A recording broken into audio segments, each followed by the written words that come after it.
К сожалению, мне как депутату областного совета стыдно за те решения, которые были приняты на сегодняшней сессии.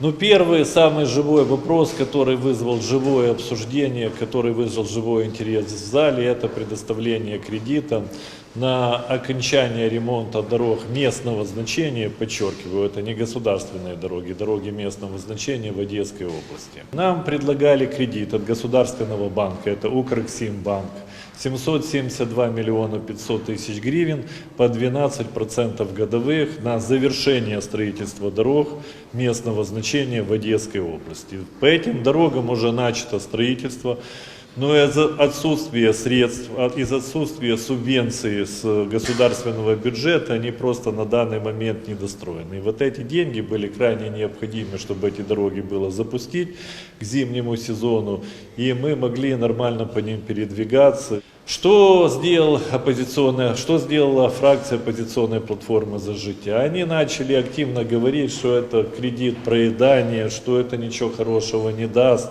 что последующие поколения будут отдавать этот кредит и так далее. Хочу не согласиться с этим мнением. Во-первых, это государственный банк. Во-вторых, это кредит беззалоговый.